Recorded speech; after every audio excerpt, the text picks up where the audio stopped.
दोस्तों, कैसे हैं आप लोग।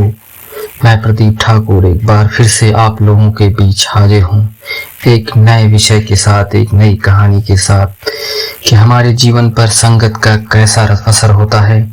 इस विषय पर एक कहानी है आप लोगों के लिए जो कि गौतम बुद्ध के जीवन से संबंधित है।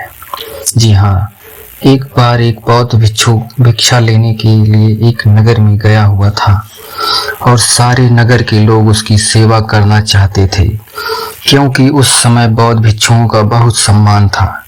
इसलिए जिसे भी पता चला वो दौड़ा दौड़ा उस भिक्षु के पास पहुंचा। उन्हीं में से एक वैश्या भी थी जिसने उस भिक्षु के बारे में ये सुना तो उससे देखने चली गई, और जैसे ही उसने उस भिक्षु को देखा और देखती ही रह गई। उसने उस भिक्षु के पैर पकड़ लिए और कहा कि मैं एक वैश्या हूँ और कोई भला आदमी मेरे द्वार तक नहीं आता, इसलिए मैं ये चाहती हूँ कि आप मेरे अतिथि बनकर मेरे साथ चलें ताकि कुछ दिन मैं भी आपकी सेवा कर लूँ। असल में वो वैश्या उस भिक्षु पर आसक्त थी। उसने आगे कहा कि हे महात्मा, मैं भी कुछ धर्म कमाना चाहती हूँ और ये भी हो सकता है कि मेरे भी मन में कोई ऐसा भाव आ जाए कि मेरा भी उद्धार हो जाए। सभी नगरवासी उस वैश्या की बात सुन रहे थे और इससे पहले कि भिक्षु कुछ कह पाता वो बोल पड़े कि तुम क्या कह रही हो। एक बौद्ध भिक्षु तुम्हारे कोठे पर कैसे जा सकता है? इससे तो भिक्षु को पाप लगेगा। नगरवासियों की बात सुन वैश्या ने कहा कि मैं इन्हें अपने पाप को मिटाने के लिए नहीं, अपने साथ चलने के लिए कह रही हूँ। इनकी बातें सुनकर भिक्षु ने कहा कि मैं अपने गुरु बुद्ध से इसकी अनुमति लूंगा। यदि वे कहेंगे तो मैं आपके साथ चलूंगा। ये सुन वैश्या ने कहा, मैं आपका इंतजार करूंगी। इतना सुनकर नगर के सेठ ने कहा कि हे महात्मा, ये पापी है, आप मेरे साथ चलिए, इसका कोठा आपके जाने लायक नहीं है।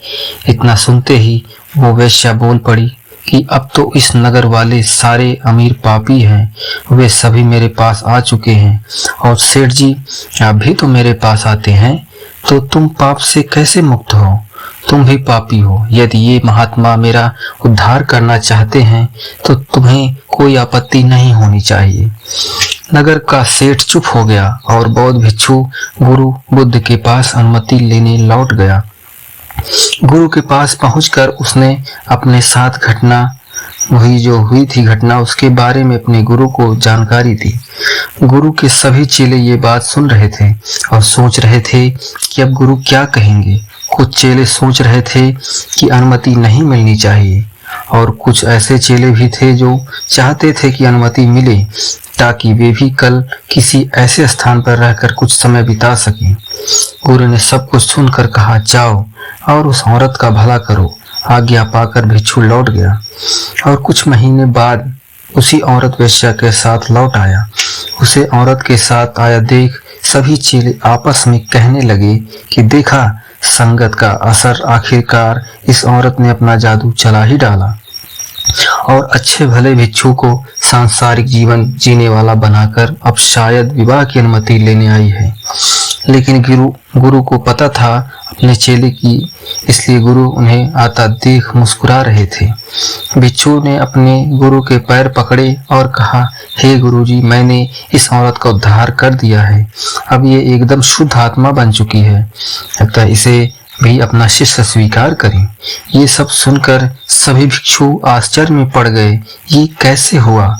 चरित्र तो हमेशा बुरे के साथ रहकर अच्छे का खराब होता है। हमें बचपन में यही सिखाया जाता है कि बुरे के साथ रहकर तुम भी बुरे बन जाओगे। तब गुरु ने कहा कि देखो, इस भिक्षु को जिसने मेरी आशा के अनुरूप कार्य किया, इस औरत के चरित्र को अपने चरित्र जैसा बना दिया, न कि खुद को बदलने दिया। ये ठीक उसी प्रकार है जैसे कमल कीचड़ में रहकर भी कीचड़ जैसा नहीं होता है। इसलिए मैं इस कहानी के माध्यम से ये कहना चाहूँगा कि आपके अंदर यदि बुरी विचार आते हैं तो अपनी संगत बदल डालिए। अच्छे लोगों के साथ ही आप अपने आप को ढालने की कोशिश करें। जैसे आप बुरे विचारों का स्वागत करते हैं वैसे अच्छे विचारों को भी अंदर आने दें, उनका विरोध ना करें। जैसे ही आप अच्छे विचारों के लिए अपने मन के द्वार खोल देंगे, आप पाएंगे कि आप एक अच्छे इंसान बन चुके हैं। तो दोस्तों, ये थी बुद्ध के जीवन से संबंधित एक बहुत ही प्रेरणास्पद कहानी, और इस कहानी के साथ आपको एक अच्छी सीख भी मिली होगी। तो दोस्तों, कैसी रही मेरे साथ बिताया हुआ ये कुछ समय, आपको हमें अपने सुझाव कमेंट बॉक्स में ज़रूर बताएं। धन्यवाद।